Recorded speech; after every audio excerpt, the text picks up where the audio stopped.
नमस्ते बच्चों आज हम करने वाले हैं चैप्टर 14 जो न्यू बुक के हिसाब से, और ओल्ड बुक में चैप्टर नंबर 15 प्रोबेबिलिटी के बोर्ड लेवल इंपॉर्टेंट क्वेश्चंस। अब जैसे कि आप लोगों के पास टाइम टेबल भी आ चुका होगा एग्ज़ाम का, आपके यूनिट टेस्ट वगैरह भी स्टार्ट हो चुके होंगे स्कूल्स में, और उसमें भी आपका चैप्टर 14 आई थिंक स्टार्टिंग में होगा ही, जो आपका PT1 होता है फर्स्ट यूनिट टेस्ट। तो ये अगर आप क्वेश्चंस कर लेते हैं, अगर आपको टेक्स्ट बुक भी नहीं करते आपके, अगर ये क्वेश्चन हम कर लेंगे तो आपका बोर्ड PT1 आपका SA1 सब कुछ क्लियर हो जाएगा इसके अंदर। तो मैंने वो बहुत सारे इंपॉर्टेंट क्वेश्चंस ही दूंगी मैं आपको, और उस क्वेश्चंस के मीनिंग को समझाते I will explain you. Okay बच्चों, तो अब शुरू करते हैं हम लोग और देखते हैं कि पहला क्वेश्चन क्या है। नाउ सी फर्स्ट क्वेश्चन क्या है इसके अंदर। One card is drawn from a well shuffled deck of 52 cards. ठीक है, अब एक कार्ड को हम लोग उठाते हैं और हम लोग उसको शफल करते हैं, लाइक 52 का जो पैक होता है उसमें से एक कार्ड अपन निकाल देते हैं। Find the probability of getting. अब जब भी प्रोबेबिलिटी वाला क्वेश्चन हो ना तो हमेशा पहले टोटल लिख देना। तो यहाँ पे टोटल कार्ड्स कितने हैं बेटा, टोटल कार्ड्स हैं यहाँ पे 52। Okay, so find the probability of getting a king of red card. चलो फर्स्ट वाला जो है क्या बोल रहा है आपको, प्रोबेबिलिटी निकालो of king of red card. ठीक है, रेड कार्ड का, यहाँ रेड कलर का आपको किंग जो है वो निकालना है। अच्छा, अब ये क्वेश्चन शुरू करने से पहले मैं आपको थोड़ा सा हिंट दे दूँ कि इसमें कार्ड्स को कैसे देखना होता है। जिन लोगों को आता है वो that's well and good. Okay, तो मैं यहाँ पे थोड़ा कर लेती हूँ। ये देखिए बच्चों, टोटल अगर कार्ड्स की बात करते हैं हम लोग, तो टोटल कार्ड्स हमारे पास होते हैं 52। इतना क्लियर। ये 52 कार्ड्स जो है वो मेन दो पार्ट में डिवाइड हो जाते हैं, दो मेन पार्ट में डिवाइड हो जाते हैं। एक आते हैं रेड कलर के कार्ड्स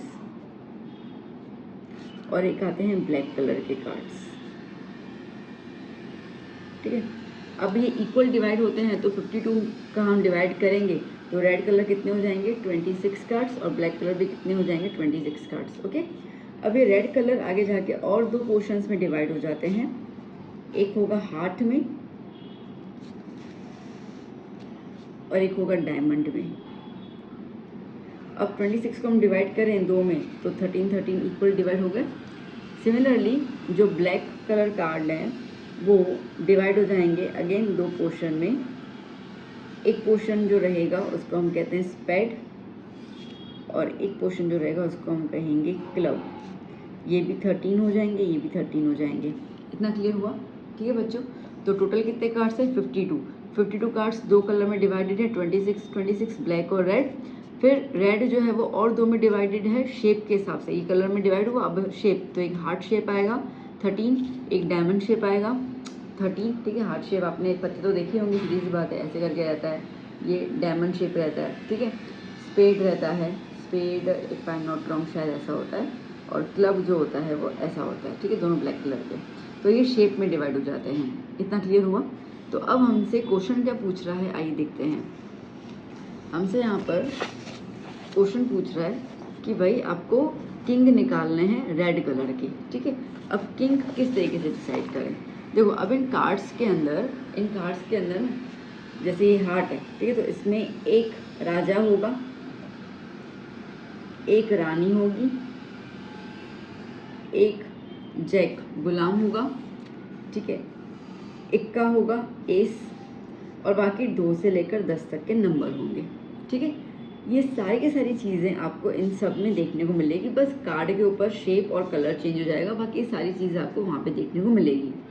ये जो 3 कार्ड्स मैंने पहले लिखे, किंग, क्वीन और जैक, इसको हम लोग कहते हैं फेस कार्ड्स और पिक्चर कार्ड्स, क्योंकि इसमें छपे होते हैं ना, शक्लें छपी होती है ना, इसके लिए। ठीक है, इतना। तो आपसे जो क्वेश्चन पूछ रहा है, क्या पूछा है इसमें क्वेश्चन, कि आपको निकालना है probability of king of red colour. अब रेड कलर कितने हैं टोटल 26। रेड कलर दो पार्ट में डिवाइड है, मतलब एक किंग जो होगा वो हार्ट का होगा और एक किंग जो होगा वो डायमंड का होगा। तो रेड कलर में टोटल कितने किंग हो गए, 2 किंग हो गए। बात समझ आई? इन्होंने रेड कलर पूछा है तो रेड कलर 2 में डिवाइडेड है, हार्ट और डायमंड में। तो एक राजा हार्ट का होगा और एक राजा डायमंड का होगा। तो कुल मिला के रेड कलर में 2 राजा होंगे। ठीक है, तो 2 राजा होंगे, तो इसका मतलब कि हमें प्रोबेबिलिटी कैसे निकालनी है यहाँ पर। सो द प्रोबेबिलिटी ओके, कितने राजा हैं? 2 हैं, ठीक है।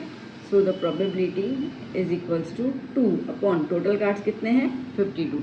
कटिंग कर लेंगे हम लोग, 2 1 ज़ा 2 2 ज़ा 4, 1 कैरी 6, क्या आया? 26, दैट्स इट, ठीक है। और डेसिमल में करने की कोई खास ज़रूरत नहीं होती है, इट्स ओके। चलिए सेकंड, अ face card. Okay, face card. चलो अब मैं फिर से उस जगह पे आ जाती हूँ जहाँ पे मैंने ड्रॉ किया था। देखो बच्चों, फेस कार्ड पूछ रहा है, मैंने कितने बताए फेस कार्ड? 1 2 3 ना, 3 फेस कार्ड होते हैं। अभी 3 फेस कार्ड चारों कंटेंट्स में रहेंगे, हार्ट में, डायमंड में, स्पेड में और क्लब में। एक में 3 फेस कार्ड है, जैसे हार्ट में ये 3 है, तो एक में 3 फेस कार्ड है, तो चारों मिला के कितने हो जाएंगे? 12 हो जाएंगे। 3 इसमें 6, फिर 3 इसमें 9, फिर 3 इसमें 12, ठीक है। टोटल कितने हो गए? 12 फेस कार्ड्स। कलर नहीं बोला है, इसके लिए हमें सारे के सारे कलर को कंसिडर करना पड़ेगा। अगर कोई स्पेसिफिकली कलर बोलते तो फिर वैसे कंसिडर करते हैं हम लोग, okay. So probability of getting face cards कितने हो गए? 12, ठीक है। So therefore probability is equals to 12 upon 52, okay. 4 3 ज़ा 4 13 ज़ा, ओके। तो कितना आया? 3 अपॉन 13 इज आंसर। चलिए थर्ड नंबर देख लेते हैं हम लोग, अ स्पेड, ठीक है। स्पेड बोला है। अब स्पेड में टोटल कितने कार्ड्स हैं? ये रहा स्पेड, कितने कार्ड्स टोटल? 13, ठीक है। तो इसमें से कुछ भी अपन चुन सकते हैं, तो टोटल हमारे पास कितने हैं? 13 कार्ड्स हैं। ये तो काफ़ी ईजी है, ठीक है। तो क्या हो जाएगा? Probability of getting a spade, ठीक है। स्पेड मिलने की संभावना कितनी है? 13 है, क्योंकि 13 स्पेड कार्ड्स है ना हमारे पास। So therefore probability is equals to 13 upon 52, 3 1 13 1 ज़ा 13 4 ज़ा, तो क्या आंसर आया? 1 अपॉन 4, ठीक है बच्चों, डन। चलो चलते हैं नेक्स्ट क्वेश्चन की ओर। क्वेश्चन नंबर 2 बेटा, a box contain 90 disc which are numbered from 1 to 90, ठीक है। तो टोटल कितने डिस्क है? 90 हैं। तो मैंने अभी जो बताया कि पहले हमेशा टोटल लिख देने का। सो टोटल डिस्क कितने हो गए? 90। If one disc is drawn at random from the box, ठीक है। एक बॉक्स में से अगर आप एक डिस्क उठा देते हो, find the probability that it bears a 2 digit number, ठीक है। तो क्या प्रोबेबिलिटी होगी कि वो 2 डिजिट नंबर ले लेगा? सो probability of bearing a 2 digit number is, देखो बच्चों टोटल कितने? 90। अब आपको पता है कि 1 से लेकर 9 तक सिंगल डिजिट और 10 से लेकर 90, ठीक है, कितने हो जाएंगे? Completely 2 digit. तो अभी जो 1 से लेकर 9 है, टोटल कितने नंबर हो जाएंगे? 9 नंबर हो जाएंगे। और हमारे पास हैं कितने डिस्क? 90। तो 90 में से ये जो सिंगल डिजिट 9 वाले हैं उसको निकाल दो, तो कितना बच जाएगा? 81, ठीक है। तो कितने नंबर हो गए? 81, clear. So the probability is equals to 81 upon 90। 9 9 ज़ा 81, 9 10 ज़ा, तो क्या आ गया? 90 अपॉन 10, ठीक है। चलिए सेकंड का कह रहा है, a perfect square number. Perfect square number है, so probability of getting a perfect square number. अब देखो स्टार्ट करो, देखो 1 का स्क्वायर 1 होता है, 2 का स्क्वायर 4 होता है, अभी 90 है, ठीक है। तो लास्ट में कौन सा नंबर होगा जो परफेक्ट स्क्वायर आएगा? देखो 7 7 ज़ा 49 होगा, 8 8 ज़ा 64 होगा, 9 9 ज़ा 81 होगा, और 10 इंटू 10 100, और हमारे पास नंबर्स 90 हैं, तो मतलब 90 से कम कितना हुआ? 81, है ना। तो 9 का स्क्वायर कितना है? 81, और 9 मतलब कि टोटल कितने नंबर हो गए? 9 नंबर हो गए। So the probability of getting a perfect square is 9, okay. So therefore probability is equals to 9 upon 90, that is 1 upon 10। बेटा ये चीज़ समझ आई सबको? क्लियर हुआ ना मैंने क्या बोला? देखो आपको यहाँ पे परफेक्ट स्क्वायर ढूंढना है। परफेक्ट स्क्वायर अपन 1 से स्टार्ट करेंगे ढूंढना, ठीक है। 1 से स्टार्ट करेंगे तो 1 का स्क्वायर 1, 2 का स्क्वायर 4, 3 का स्क्वायर 9, 4 का स्क्वायर 16, ऐसे आप सोचते जाओ जो 90 से कम हो। तो 90 से कम 9 का स्क्वायर 81 हो जाता है, और 10 का स्क्वायर 100 हो जाता है। तो 100 तो 90 से ज़्यादा हो गया ना, तो ये तो आएगा नहीं, मतलब क्या हो गया 9 का स्क्वायर 81, मतलब कितने नंबर हैं परफेक्ट स्क्वायर के, 9 नंबर है हमारे पास, ठीक है, तो इसके लिए 9 लिख दिया। Okay, now third, a number divisible by 5, ठीक है, कितने नंबर हैं जो 5 से डिविजिबल हैं। सो the probability of getting a number divisible by 5 is, अब देखो 5 की टेबल सोचो ना, तो अब बेसिकली हमारे पास कितने नंबर हैं बेटा, 90 हैं। ओके, तो 95 से डिविजिबल होगा, हाँ बिल्कुल होगा। तो 90 को हम 5 से डिवाइड कर लेते हैं, तो 5 1 ज़ा 5 4 0, कितने नंबर हैं 18। तो इसका मतलब ये है कि टोटल 18 नंबर्स होंगे जो 5 से डिविजिबल होंगे, ठीक है। जैसे कि आप देखो 5 1 ज़ा 5, तो 5 हो गया, ठीक है, फिर 10 हो गया, 15 हो गया, 20 हो गया, 25 हो गया, 30 हो गया, आया समझ में। तो देखा जाए 5 की टेबल ही है ना, 5 1 ज़ा 5, 5 2 ज़ा 5, 3 ज़ा 4 ज़ा 5, 5 ज़ा 5 6 ज़ा, ठीक है। तो कितने नंबर होंगे इसके अंदर, तो सिंपल आपके पास जो नंबर दिया है वो 90 है, ठीक है, आपके पास जो नंबर है वो 90 है। ये 90 नंबर कब आता है, ये 90 नंबर आता है 5 × 18 ज़ा 90, दैट मीन्स कितने नंबर है टोटल, कितने नंबर से टोटल 18 नंबर्स हैं, ठीक है। So that is 18. So therefore probability is equals to 18 upon 90. Okay, और 9 2 ज़ा 9 10 ज़ा 2 1 ज़ा 2 5 ज़ा, कितना हो गया 1/5, ठीक है, डन। चलिए नेक्स्ट क्वेश्चन, थर्ड देख लेते हैं हम लोग। 2 players Sania and Sangeeta play a tennis match, ठीक है, टेनिस मैच खेल रही हैं। It is known that the probability of Sania winning the match is 0.5, ठीक है। अब सानिया का जीतने की जो प्रोबेबिलिटी है वो 0.57 है। सानिया's probability of winning the match is 0.57। What is the probability of Sangeeta winning the match, ठीक है। तो संगीता की क्या होगा, अब देखो सानिया और संगीता, अगर सानिया जीतती है तो संगीता हारती है, अगर संगीता जीतती है तो सानिया हारती है, ठीक है। बात तो यही हुई ना। इसका मतलब कि एक इवेंट जो अक्कर हो रहा है और एक इवेंट जो अक्कर नहीं होगा, हमें पता है कि इन दोनों का प्लस हमेशा कितना होता है, 1 होता है, ठीक है। तो समझो सानिया जीत रही है यहाँ पे, तो इसका मतलब कि संगीता नहीं जीतेगी। अगर संगीता जीत रही है इसका मतलब कि सानिया नहीं जीतेगी, तो बात तो एक ही है यहाँ पर।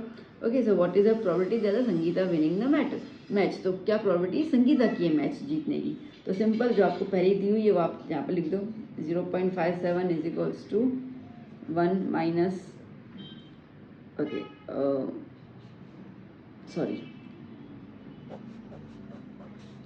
पी ऑफ ई की जगह 0.57 plus P of E not is equals to 1, ठीक है। ये P of E that means की सानिया की विनिंग प्रोबेबिलिटी है, ठीक है, और ये जो है वो संगीता की। सो बेसिकली क्या हो जाएगा यहाँ पर, so P of E not is equals to 1 minus 0.57, 1.00, 0.5734, okay. तो कितना आ गया चांस बेटा, ये आ गया 0.43, that means the winning probability of Sangeeta is 0.43, ठीक है। चलिए next question, the probability of sun setting in the west is, अब देखो नेगेटिव तो कभी आंसर आता ही नहीं है। अब 0 1 के बीच में देखो, the sun rises in the east, पता है हम लोगों को, if the sun rises in the east तो सीधी बात है वो सेट कहाँ पे होगा, ठीक है। अगर सूरज उगता ईस्ट में है तो डूबेगा कहाँ पे, वेस्ट में, तो द आंसर इज 1, मतलब सर्टन इवेंट है। The probability of an event cannot be, ठीक है, किसी भी इवेंट की प्रोबेबिलिटी जो है वो नेगेटिव में नहीं आएगी, कैनॉट बी नेगेटिव नंबर, ठीक है, वो नेगेटिव नंबर कभी नहीं देगा आपको, ठीक है। चलिए चलते नेक्स्ट क्वेश्चन की ओर। 6th question, if probability is 0.05 then probability of not E मतलब कि नॉट इवेंट अकर, ठीक है, जो इवेंट अकर नहीं होगा दैट इज 0.95। आपको बताना है कि ये ट्रू है कि फॉल्स है। देखो अगर इन दोनों का +1 आता है तो ट्रू, अदरवाइज फॉल्स, सिंपल। तो हमें पता है कि जो इवेंट हो रहा है और जो इवेंट नहीं हो रहा है उसका आंसर 1 आना चाहिए। जो हो रहा है वो 0.05 और जो नहीं हो रहा है वो 0.95 दिया हुआ है, तो प्लस कर लेते हैं हम लोग 0.05 और 0.95, 5 + 5 10, 1 10, 1। ओके, तो 1.00 आया। तो यस, अगर आपको इसका आंसर 1.00 मिल रहा है विच इज़ इक्वल्स टू 1, एक ही बात है, तो this is true. Done. Now बचा 7th question. A bag contains 3 red balls and 5 black balls. चलिए, तो जो पहले दिया है वो लिख लेते हैं हम लोग। रेड बॉल्स कितने हैं 3 और ब्लैक बॉल्स कितने हैं 5, तो टोटल कितने हो जाएंगे 8 बॉल्स। ठीक है। What is the probability that the ball drawn is red. चलो, so probability of getting red ball, कितने हैं रेड बॉल 3 है। ठीक है, तो क्या हो जाएगा बेटा, P of E is equals to 3/8, simple. Okay. Second क्या है, what is the probability that the ball drawn is not red, okay, of getting not red ball. देखो, अब अगर रेड बॉल नहीं निकालना है तो इसका मतलब कि क्या हो जाएगा, अगर रेड बॉल नहीं निकालना तो ब्लैक बॉल आएगा ना हाथ में, सीधी बात है। क्योंकि 3 रेड बॉल है टोटल, आपके पास एक बक्सा है, ठीक है, उसमें आपके पास 8 बॉल है, उसमें से 3 जो है वो रेड बॉल है, बाकी जो है वो ब्लैक बॉल है। तो मैं कह रही हूँ कि आपको रेड बॉल नहीं मिलना चाहिए, तो बाकी क्या मिलेगा, दैट इज ब्लैक बॉल। तो not red ball that means getting black ball, वही बात हो गई ना। तो कितने हैं टोटल 5 हैं। सो प्रोबेबिलिटी क्या हो जाएगी बेटा, प्रोबेबिलिटी हो जाएगी 5/8। That's it, simple. चलिए next question. Now 1 card is drawn from a well shuffle deck of 52 cards. चलिए, तो टोटल कार्ड्स कितने दिए हुए हैं 52।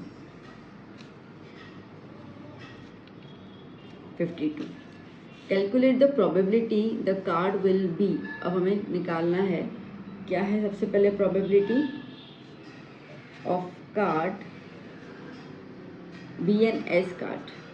ओके, अब देखो, अब ये भी हमने जब चार्ट देखा स्टार्टिंग वाले क्वेश्चंस में, ये रहा चार्ट, ठीक है, तो हर एक में इक्का एक एक ही है, तो ऐसे पूरे पत्तों में 1 2 3 4 कंपार्टमेंट्स हैं। ठीक है, तो चारों में एक एक अगर एस होगा, इक्का होगा, टोटल कितने हो गए 4 इक्के हो गए। ओके, सो क्या हो जाएगा, that is 4। So probability is equals to 4/52 हो जाएगा, दैट इज 1/13। ठीक है। सेकंड क्या कह रहा है, नॉट बी एन एस। ठीक है, अब एस नहीं होना चाहिए। अब सिंपल सी बात है, देखो हमें इक्का नहीं चाहिए, बाकी कुछ भी आ सकता है। ठीक है, so probability of not getting S. अब अपन ने देखा टोटल पत्तों में 52 पत्तों में 4 इक्के हैं, तो 52 में से ये 4 इक्के तुम निकाल दो। ठीक है, तो कितने बच जाएंगे 48 हो जाएंगे। सो अब कुछ भी काट सकता है, तो प्रोबेबिलिटी कितना हो जाएगा 48/52।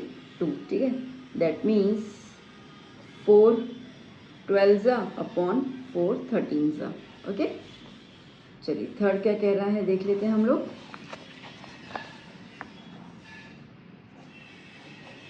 Probability of the card that will be red colour is. ठीक है, तो इक्का चाहिए बट कैसा चाहिए, रेड कलर का चाहिए। तो देखिए अभी हमने जो देखा था, रेड कलर में 2 कंपार्टमेंट्स है, एक हार्ट का एक डायमंड का, दोनों में एक एक इक्का होगा, टोटल कितने इक्के हो गए 2 इक्के हो गए। ठीक है, so probability of getting red ace कितने हैं 2। So therefore probability is equals to 2/52, that is 1/26। Done बच्चों, क्लियर। चलिए next question. A box contain 5 red marbles and 4 green marbles. चलिए जो है पहले लिख देते हैं हम लोग। रेड मार्बल्स कितने हैं 5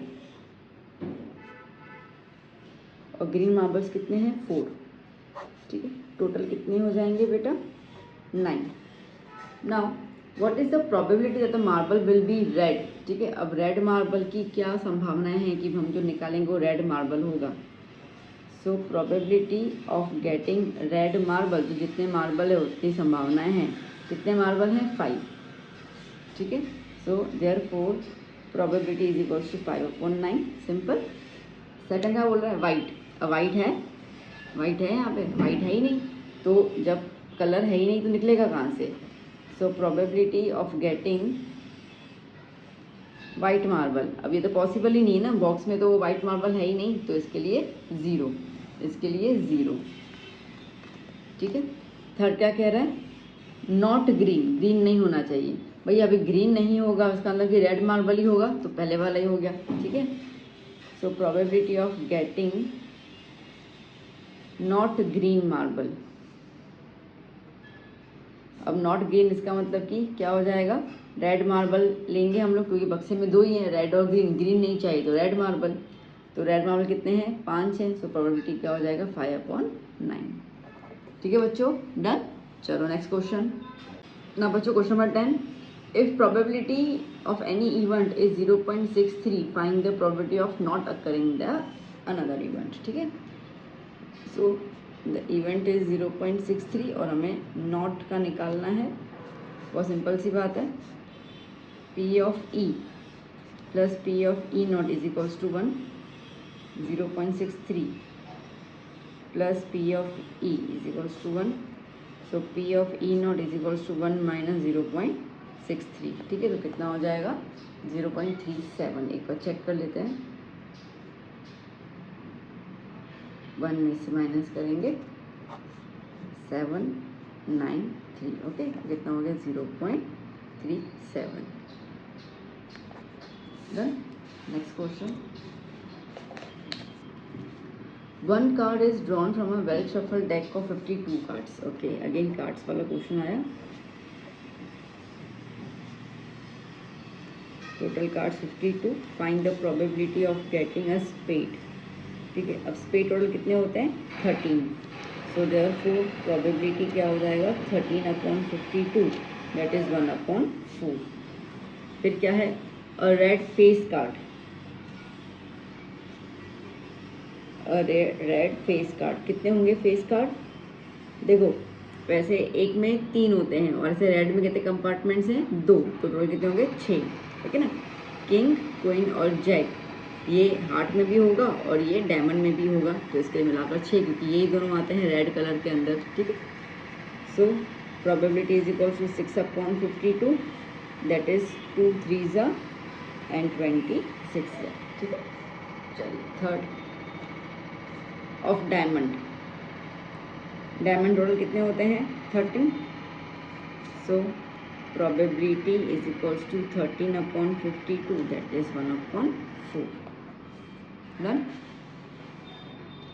चलिए next question, the probability of having 8 days in a week is. अब आप सोचो, एक हफ्ते में कितने दिन होते हैं भैया, एक हफ्ते में 7 दिन होते हैं ना, और ये कह रहा है कि 8 दिन होने की संभावना पॉसिबल ही नहीं है। ठीक है, ये चीज़ तो कभी पॉसिबल ही नहीं है, तो इसके लिए इसका क्या प्रोबेबिलिटी हो जाएगा, 0। क्यों, क्योंकि ये एक इम्पॉसिबल इवेंट है। क्या है, ये एक इम्पॉसिबल इवेंट है। ठीक है। चलो नेक्स्ट क्वेश्चन ना बच्चों, next question 15, find the probability that a leap year has 53 Thursday. ठीक है, एक लीप ईयर में 53 थर्सडे हैं।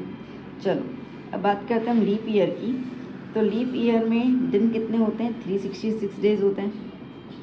ठीक है। चलो अगर हम एक साल की बात करते हैं, पूरे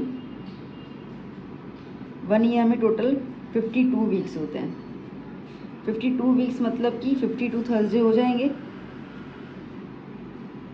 ठीक है, तो आपको ये बताना कि 53 थर्सडे भी हैं, मतलब कि ऐसा लीप ईयर, ठीक है, जिसमें 53 थर्सडे हैं। तो 52 थर्सडे फिक्स है, बाकी एक थर्सडे का अपन को चांसेस देखना होगा कि क्या चांस है ना। देखो बेटा, एक वीक में 7 डेज होते हैं, तो 52 वीक्स में कितने डेज हो जाएंगे, तो 52 मल्टीप्लाई बाय 7, 7 2 ज़ा 14, 1 कैरी 35 36, कितने डेज हैं, 364 डेज। तो 52 वीक्स के हिसाब से डेज कितने बन रहे हैं, 364, और लीप ईयर में टोटल डेज कितने होते हैं, 366। इसका मतलब ये है कि यहाँ पर एक्स्ट्रा डेज कितने हैं, देखो 364 डेज के अंदर 52 थर्सडे आ जाएंगे, इतना तो क्लियर हो गया। ठीक है, तो अब एक्स्ट्रा डेज कितने हैं हमारे पास एक्स्ट्रा डेज हैं 2, तो जितने दिन एक्स्ट्रा है उतनी चांसेस है। So probability of getting Thursday is 2/7, simple. ठीक है, आया समझ में? देखो अब अगर यहाँ पे ये लीप ईयर ना दे के सिंपल ईयर लिखते तो हम लोग इसकी जगह पे क्या लिख देते 365, तो गैप कितना आता 1, तो हम 1/Thursday लिख देते, 1/7 लिख देते। ठीक है, तो जैसे 2 हैं तो अब खुद सोचो ना, एक संडे मंडे होगा ना, संडे मंडे आ सकता है, ओके, मंडे ट्यूसडे आ सकता है, ट्यूसडे वेनसडे आ सकता है, वेनसडे थर्सडे आ सकता है, थर्सडे फ्राइडे आ सकता है, फ्राइडे सैटरडे आ सकता है, सैटरडे संडे। तो थर्सडे कितनी बार आने के चांसेस हैं? 2 बार चांसेस हैं, तो इसके लिए 2/7, सिंपल सी बात है। ठीक है, तो बस इतना ही करने का, तो ज़्यादा दिमाग तो लगाने का नहीं आपको। अगर मंथ होता है, जैसे मैंने आपको बताया यहाँ पे जुलाई वाले मंथ का, तो मैंने आपको एग्जांपल दिया, ठीक है, तो उसके अंदर डेज देख लो कितना है, और अगर ईयर की बात हो रही है तो बस उसमें देख लो कितना एक्स्ट्रा है। याद कर लेना, टोटल कंप्लीट ईयर बनाने के लिए में 364 डेज चाहिए, बाकी का जो एक्स्ट्रा आता है leap year non leap year वो अपने का आंसर में आ जाएगा। ठीक है, सेम विद द मंथ्स। आपको थर्सडे बोले, सैटरडे बोले, फ्राइडे बोले, कोई फ़र्क नहीं पड़ता, दिन से कोई फ़र्क नहीं पड़ता, you have to just remember the technique. Now 16th question क्या कह रहा है? 3 balanced coins are tossed simultaneously, find the probability of receiving at least 2 head. कम से कम 2 हेड तो होने ही चाहिए, कम से कम 2, अगर 2 से भी ज़्यादा होंगे तो चलेंगे, बट एटलीस्ट मतलब कि कम से कम। तो देखो पहले तो हमें आउटकम निकालने पड़ेंगे। अब बहुत सिंपल तरीका बता रही हूँ मैं आपको आउटकम निकालने का। ये कॉइन 1 है, ये कॉइन 2 है, ये कॉइन 3 है। ठीक है, समझो कि कॉइन 1 में हेड आया तो कॉइन 2 में क्या आ सकता है? हेड या टेल कुछ भी आ सकता है। कॉइन 2 में अगर हेड आया तो कॉइन 3 में क्या आ सकता है? हेड और टेल कुछ भी आ सकता है। अगर कॉइन 2 में हेड आया तो कॉइन 3 में मैम कुछ भी आ सकता है, हेड और टेल पर फ़र्क नहीं पड़ता है। सिमिलरली अगर बात करते हैं यहाँ पर कि अगर कॉइन 1 में टेल आया तो कॉइन 2 में क्या आ सकता है? आप बोलोगे मैम कुछ भी आ सकता है, हेड और टेल। अगर हेड आ जाता है तो थर्ड कॉइन में या थर्ड टाइम में हेड टेल। ठीक है, यहाँ पर भी क्या हो जाएगा? हेड और टेल। इससे क्या होता है ना, इससे आपका आउटकम जो है वो इजीली निकल जाता है और आपकी मिस्टेक नहीं होती है। कैसे गिनोगे? एच एच एच, एक ही लाइन को पकड़ के चलो, फिर एच एच टी, फिर H T H, H T T, T H H, T H T, T T H, T T T. कितने हो गए? देखो 1 2 3 4 5 6 7 8। ओके, तो कितने आउटकम हो गए यहाँ पर? 8 आउटकम्स आ गए।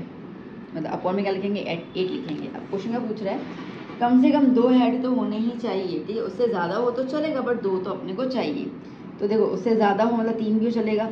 तो 1 2 चाहिए, कम से कम 2 चाहिए, 1 नहीं चाहिए। ठीक है, ये हटा दो, ये वाले 2 आ गए, और कहीं पे है 2 नहीं है, तो कितने हो गए? 1 2 3 4। ठीक है, सो द प्रोबेबिलिटी क्या हो जाएगा? नीचे लिख दूँ। सो the probability of receiving at least 1 head, at least 2 head is 4/8, that is 1/2। ठीक है, done. Okay, next question. Now question number 17 बेटा क्या कह रहा है? 2 अनबायस्ड डाइस आर थ्रोन। ठीक है, अब 2 डाइस को आप फेंक रहे हैं, तो अब कुछ भी क्वेश्चन रीड नहीं करना, जैसे ही 2 डाइस को आप थ्रो करते हैं तो पहले आप इसके आउटकम्स लिख दीजिए, क्योंकि उसके बाद ही हम इसके आंसर्स को सॉल्व कर पाएंगे। तो आउटकम क्या है कि अगर फर्स्ट डाई में फर्स्ट नंबर आता है तो सेकंड डाई में 1 भी आ सकता है, 2 भी आ सकता है, 3 भी, 4 भी, 5 भी और 6 भी। अगर सेकंड डाइस में फर्स्ट डाइस में अगर सेकंड नंबर आता है तो सेकंड डाई में फर्स्ट भी आ सकता है, सेकंड, थर्ड, फोर्थ, फिफ्थ और सिक्स्थ। ओके, अगर पहली डाई में 3 नंबर आया तो सेकंड डाई में क्या आ सकता है? 1 भी आ सकता है 3 के साथ, 2 भी आ सकता है, 3 भी आ सकता है, 4 भी, 5 और 6। ओके, सिमिलरली 4 के साथ लिख देंगे हम लोग,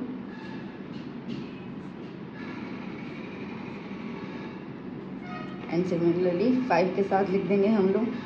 ठीक है, ये आपको लिखना ही होगा, अदरवाइज आप आंसर नहीं फाइंड आउट कर पाएंगे। अब भी देख लेना कि कैसे क्वेश्चंस आ रहे हैं। ठीक है, 6 2 6 3 6 4 6 5 6 5 6 6। ओके, तो टोटल अभी हमारे पास कितने हैं? टोटल हमारे पास 36 आउटकम्स है, गिन लेना। और इस देखिए 6 यहाँ पर हैं और 6 यहाँ पर है। ठीक है, तो टोटल आउटकम्स 36। चलिए क्वेश्चन देख लेते हैं, क्या कह रहा है, find the probability that the sum of the numbers on the dice, ठीक है। अब जो हमने दो नंबर्स लिखे ना, इनका प्लस अपने को बताना है इज 8।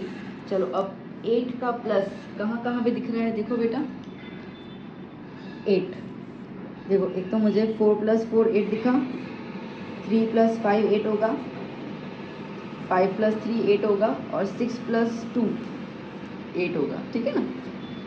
2 + 6 भी तो 8 हो जाएगा। हाँ, कितने हो गए, 1 2 3 4 5। So first number probability of getting 8 as sum कितने हैं, 5, तो 5/36, ठीक है। चलो सेकंड नंबर देख लेते हैं हम लोग,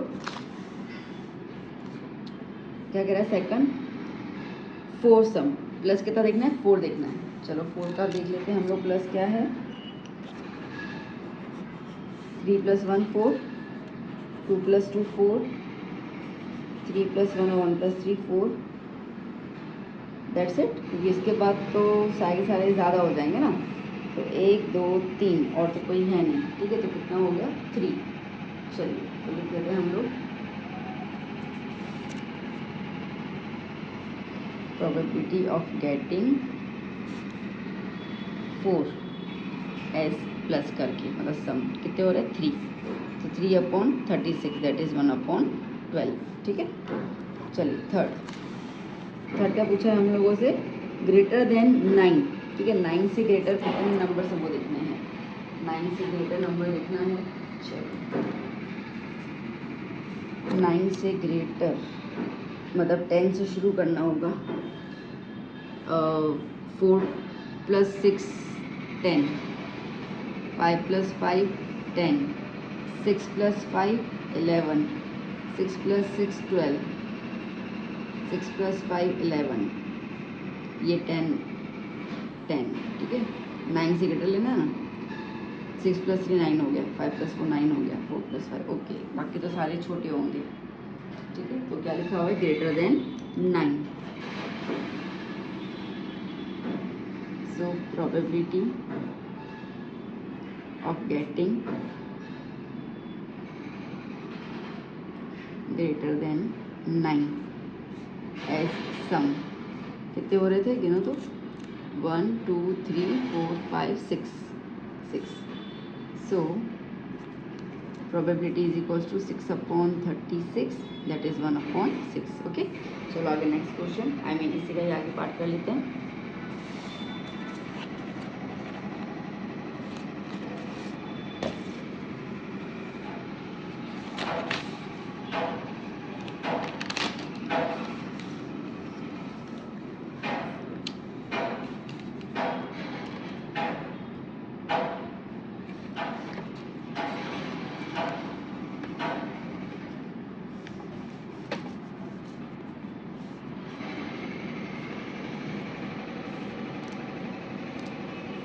ग्रेटर देन 9 हो गया, अभी स्मॉलर देन 4, ठीक है। 4 से कम नंबर कितने हैं वो देखने हैं, 4 से कम, ओके लेट्स स्टार्ट। तो एक तो 1 + 1 2, 2 + 1 3, 1 + 3 4 हो जाएगा, 2 + 1 3, 2 + 2 4 हो जाएगा, 4 से कम 3 + 1 4, दैट्स इट। तो 3 नंबर आ गए, 1 2 और 3, ठीक है।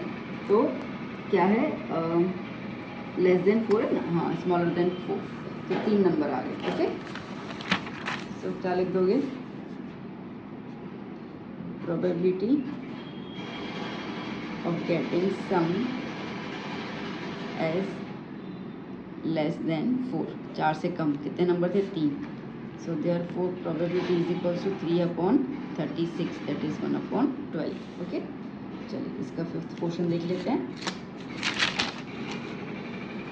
क्या कह रहा है फिफ्थ नंबर, अ प्राइम, मतलब प्राइम नंबर ढूंढना है। प्राइम नंबर मतलब क्या होता है ना, 2 से स्टार्ट करें, 2 3, ठीक है।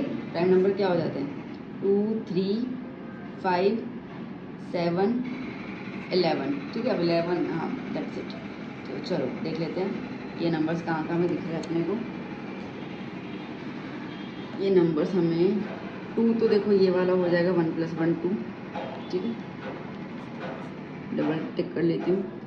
2 + 1 3, 1 + 2 3, ठीक है। फिर 4 + 1 5, 1 + 6 7, 2 + 5 + 2 7, 3 + 2 + 3 5, 3 + 2 5, 3 + 4 7, 3 + 6 9 नहीं आएगा ना, 8 नहीं, okay.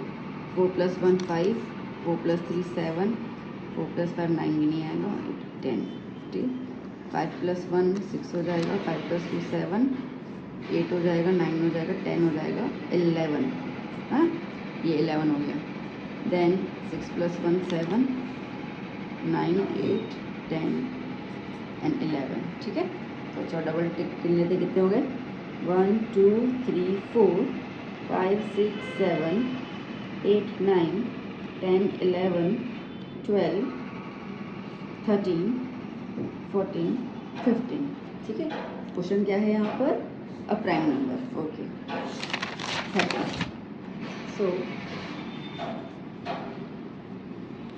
probability of getting a prime number as sum कितने थे? 13, सो कितना हो जाएगा? 13/36, ठीक है। 15 टोटल हो रहा था ना, मैंने 13 लिख दिया, 15, ओके सॉरी। सो कितना हो जाएगा? 3 5 3 12, तो आंसर आया 5.12। चलिए नेक्स्ट क्वेश्चन देख लेते हैं। 6 क्या कह रहा है?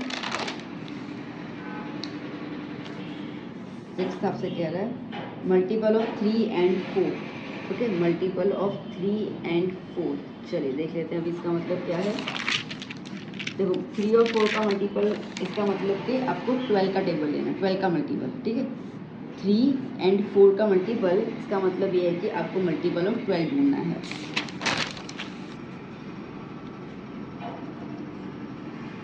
A multiple of 3 and 4, that is आपको ढूंढना पड़ेगा मल्टीपल ऑफ 12, जो इनका मल्टीप्लाई होता है ना उसका ढूंढना होगा। 12 का मल्टीपल, इसका मतलब क्या हो जाएगा यहाँ पे? 12 1 12, एक तो आएगा है ना, 12 के टेबल एक हो, तो 12 1 12 6 आया। अब एंड तो नंबर यहाँ पे आ गया तो कुछ है ही नहीं, मतलब एक ही हो जाएगा ना इसका, तो 6,6 मतलब 12 1 12, ठीक है। तो क्या हो जाएगा यहाँ पर? Probability is equals to 1/36।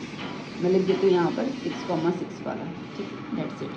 इसका +12 है, दैट मीन्स कि 12 1 12, ठीक। चलिए 7 देख लेते हैं हम लोग।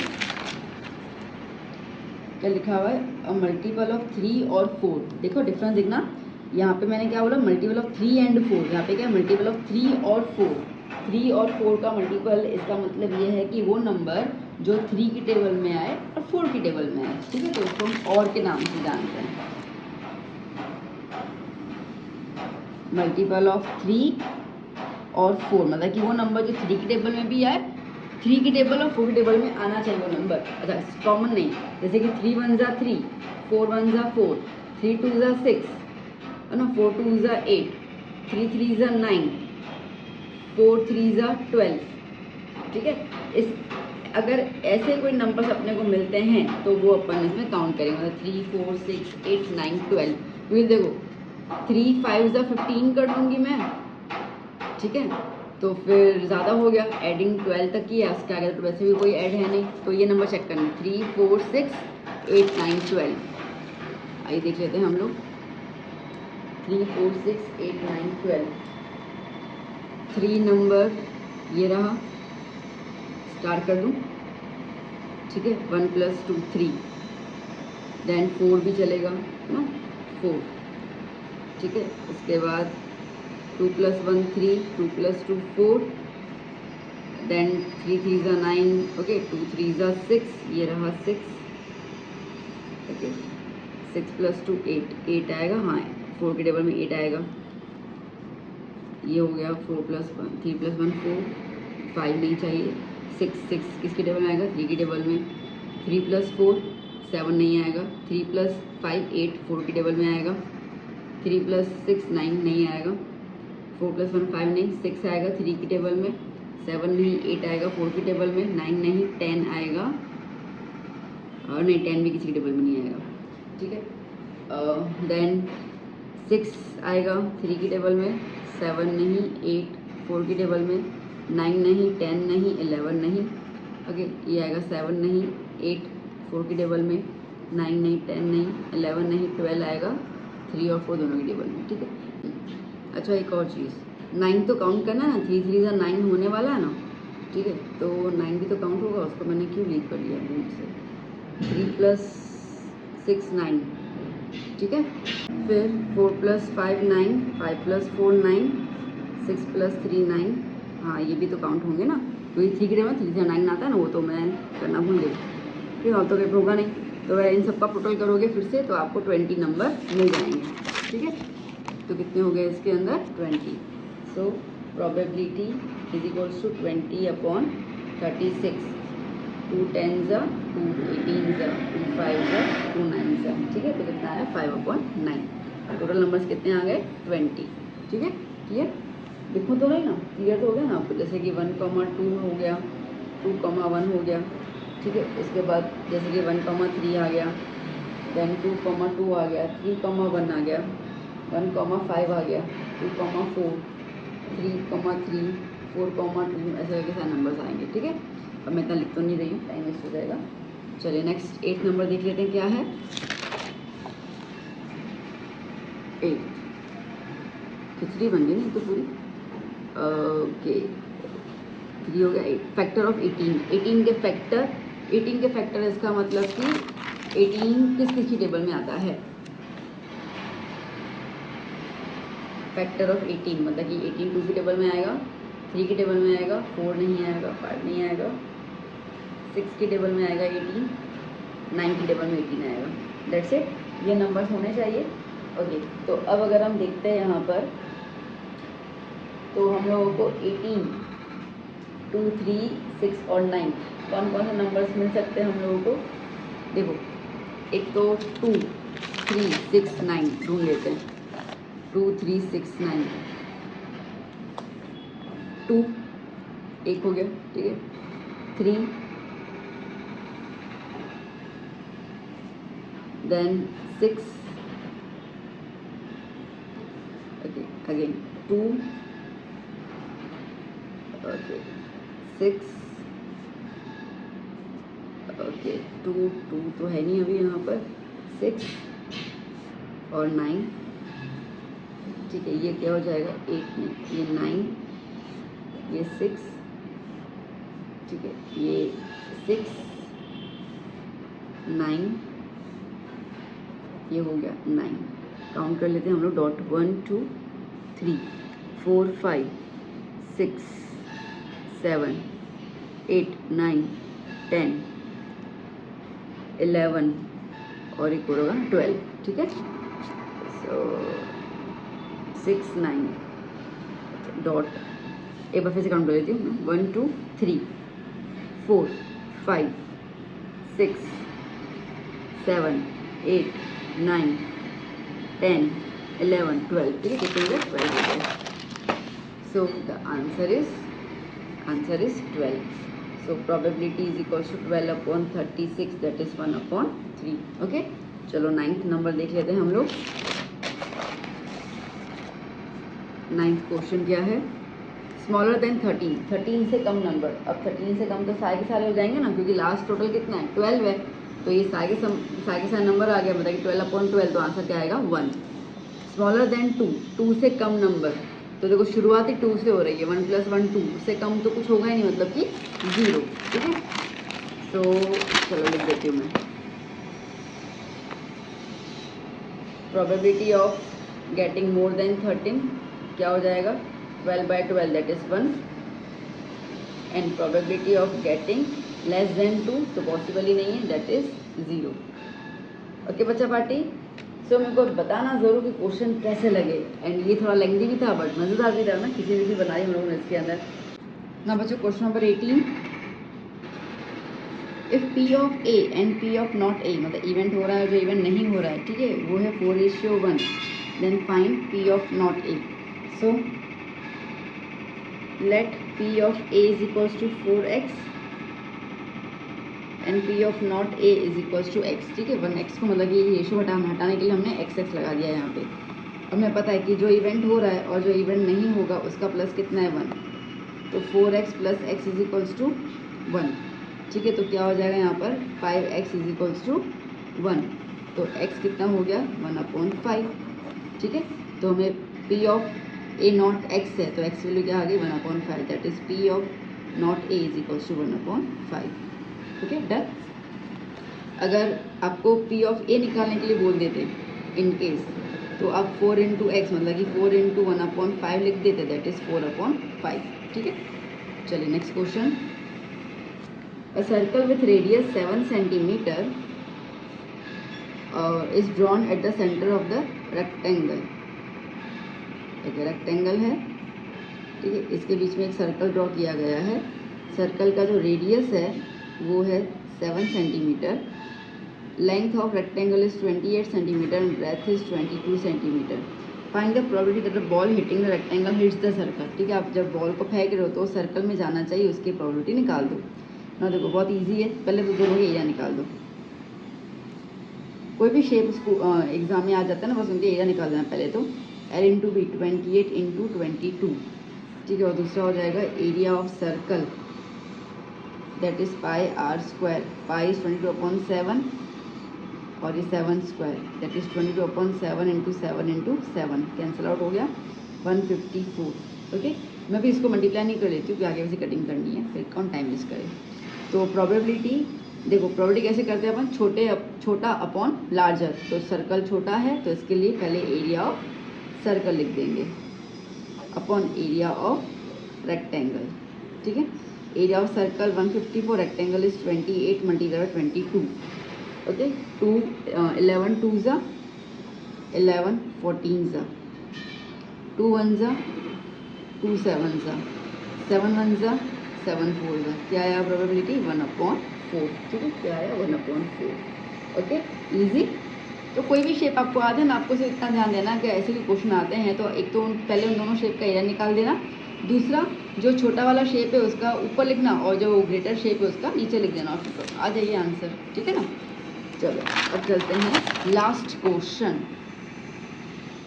ओके, अब इनसे ज़्यादा तो टफ नहीं पूछेंगे भैया जी आपसे, इतनी गारंटी है। वो स्टैंडर्ड पेपर हो, बेसिक पेपर हो, कोई भी पेपर हो, आपको इससे ज़्यादा कुछ नहीं आने वाला है, इतनी गारंटी। तो चलो क्या कह रहा है, Savita and Hamida are friends. ठीक है, दो लड़कियां दोस्त हैं आपस में। What is the probability that both will have different birthdays. ठीक है, तो क्या प्रोबेबिलिटी है कि they have the different birthdays. देखो डिफरेंट बर्थडे, हम लोग ये सपोज करते हैं कि समिता का किसी एक दिन पे बर्थडे है, सविता, ठीक है, सविता का किसी एक दिन पे बर्थडे है, हम लोग ये चीज़ सपोज कर लेते हैं। तो बाकी कितने दिन बच गए हमारे पास, 364 डेज बच गए हमीदा के लिए। सो प्रोबेबिलिटी क्या हो जाएगी 364/365। ठीक है, टोटल 365 डेज होता है ना बेटा। कह रहा लीप ईयर को हटा दो, अगर लीप ईयर को करता शामिल करने के लिए तो 366 लिख देते। ठीक है, तो 365 डेज होते हैं, उसमें से एक दिन जो है वो सविता का बर्थडे आ गया, कोई भी एक दिन सविता का बर्थडे आ गया। ठीक है, तो अब टोटल 365 में से एक दिन निकालो तो कितने दिन बच गए 364। तो हमीदा का बर्थडे इन 364 डेज में से कभी भी आ सकता है। ठीक है, और क्या कह रहा है, they are having the same birthday, एक ही दिन पे दोनों का बर्थडे हो। ठीक है, अब एक ही दिन पे बर्थडे हो मतलब कि कोई भी दिन हो सकता है, वो तो सेम डे बर्थडे। ठीक है, तो क्या हो जाएगा, वो एक दिन 365 में कोई भी एक दिन होगा, तो अपॉन 365 सेम बर्थडे है तो इसके लिए वो आंसर आ गया, दैट्स इट। ठीक है, तो बच्चा पार्टी यहाँ पे हम लोगों ने टोटल 20 क्वेश्चन कवर अप कर लिए, जिसमें मैंने हर एक टाइप के क्वेश्चन आपको बता दिए। अगेन कह रही हूँ, इससे ज़्यादा आपसे कोई नहीं पूछेगा। तो अगर आपने 20 क्वेश्चन भी पढ़ लिए ना, तो जितने मार्क का भी एग्जाम में प्रोबेबिलिटी आता है, स्टैंडर्ड का अलग होता है, बेसिक का अलग होता है, कुछ भी, ठीक है, जितने मार्क का भी आता है वो आपके मार्क्स पूरे के पूरे पक्के हैं, ये चीज़ समझ लेना। तो ये चीज़, ये वीडियो अपने फ्रेंड्स के साथ भी शेयर करना, उनको भी हेल्प हो जाएगी। वीडियो कैसा लगा ज़रूर बताइएगा। अब मैं मिलूंगी नेक्स्ट वीडियो लेक्चर में कुछ नए इंपॉर्टेंट क्वेश्चंस के साथ, कुछ नए चैप्टर और कुछ नए सब्जेक्ट के साथ। तो चलो बच्चों, पढ़ते रहिए, स्टडी कीजिए, मस्त रहिए। Bye bye, take care.